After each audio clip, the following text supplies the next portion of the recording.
Everyone, welcome to Just Advanced. And this game is from 2014, and I don't even have to tell you how strong Fabiano Caruana was in 2014 in Sinquefield Cup.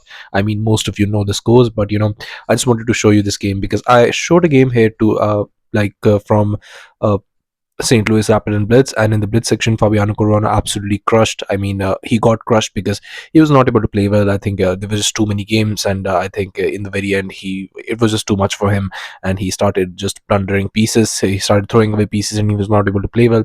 So it's the perfect time to actually show how strong he was in his peak, and this is one such game.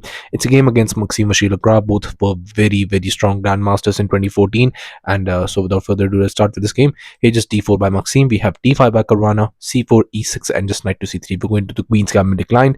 Bishop to e7, bishop to f4, but just knight to f6. We have e3, castles, and just rook to c1, knight bd7, and just c5. Just gaining some space in the center and asking black, what are you going to do in this position? Move like b6 would make sense. Move like this would also be okay. Here knight to e4 was played, and now just comes this bishop to d3. Now just putting a lot of pressure, and you could also push here this, and Fabi was not afraid. He goes for f5 in this position. Knight to f3, we have c6, and now just going for this knight to e5. Just both knights being absolutely strong. Knight captures, bishop captures, and now just going for this bishop to f6, just challenging that bishop. We have bishop captures, queen captures, and now just going for this knight to e2. And now maybe just remaneuvering that knight, or not asking that knight to be traded, because you just want the knights to remain on the board and you want more pieces to remain on the board for this game to not turn into a draw. But I think Maxime would regret that decision, because here after e5, Fabi is just going to open all the lines, and he's just getting that, because king is still in the center. Queen to a4 now, but just queen to h4, and now it's just troublesome, because if you think about it, if you had just castled here just one move before, then you understand that this is coming, knight is already there, queen is coming to h4, and there is no actual defense for that. Even if you capture this captures, and then pawn pushes are coming, the rook and queen are forming a very nice alliance here towards the f file. It's just very difficult to defend this position. Queen to a4 was played, but just queen to h4, and now just comes g3 attacking the queen. We have queen to g4, rook to f1, not even castling. Maxime is saying, I'm just keeping the king in the center. I'm not castling here because I know my position is going to be absolutely terrible. But now comes the beautiful move, knight to g5. And now this is coming. And what are you doing in this position? Maxime went for king to d2 in this position, which is absolutely absurd. I mean, why would you want to just run away with the king? And where are you running off to? Because there is no safe haven for your king. But the best move in this position was knight to g1. I mean, not letting that knight come there with a check, and maybe after a move like f4, which looks absolutely strong. And you have to play it like, absolute perfection. No changes, nothing. There is only one move every single time, and whatever you play, if you just mess it up, this is just game over. If you go for like d captures in this position, I mean, that's the only move, because that is the only move in this position that saves the game. The idea being that if you go for this f captures here, then there is this very fine line of f4, and now the position can never be good enough for black to be able to attack. Yes, you could come here, but after bishop captures, queen captures, this pawn is falling, and your attack is not happening, and the position is absolutely safe because of this beautiful pawn chain. And white king survives, and you live to see another day. But if you go for if you just choose to go for different action here, let's just say you play f caps on g3, the position is so rich in this position, you cannot go here. I mean, obviously you cannot go here, but you have to be also careful about this, because this is the only move in this position. Queen captures, bishop captures, and now you go for this h captures, just keeping everything intact. Rook is coming next, and yes, this looks very, very scary. I mean, with everything here, I mean, already the position is very, very good for him. But yes, it's a draw. That's the only move in this position, and so f caps on g3 is like a draw. And if you play f captures on e3, then again f4 comes. I mean, the position is absolutely amazing, and there is no reason to be worried about anything. But instead, I think Maxime did not want to go for all of these lines. He went king to d2. He thought that maybe he'd be able to survive, but comes knight to f3 check, and now this is just not the way. King to c3, your king is on c3. I mean, the position is absolutely lost. A knight caps on h2 was played, attacking the rook to h1, but just knight to f3. We have queen to a5 now. I don't know why he played queen to a5 after queen to a4. This is this is just very weird.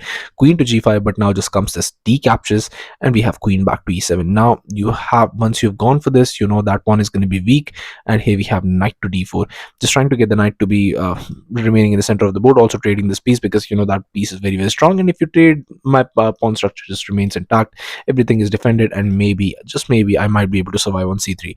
I mean, I think the only person with the king on c3 that can survive these kinds of positions is Vasily Ivanchuk. I mean, there is no other person who has been able to survive such positions, because knight captures on e5, and now the only move in this position that saves the game is b4, simply because of the fact that you're defending it. And now if you play b6, now just comes queen to a3 after trade, you can understand that this is opening up for sure. So king has to be very very careful, but yes, you're able to hold the position. But here, after knight caps on e5, b3 was played by by Maxime to try and make some room for the king on b2, but it doesn't work here. Just b6, and now what are you doing in this position? C captures was played, but just c5, and this c5 is such a beautiful move if you think about it. There is, I mean, where are you putting the knight? There is no space for the knight to be. If you put the knight back, then there are a lot more ideas that, you know, you cannot go here. If you put the knight back, then there are a lot more ideas in the position. You cannot capture this because queen is guarding it.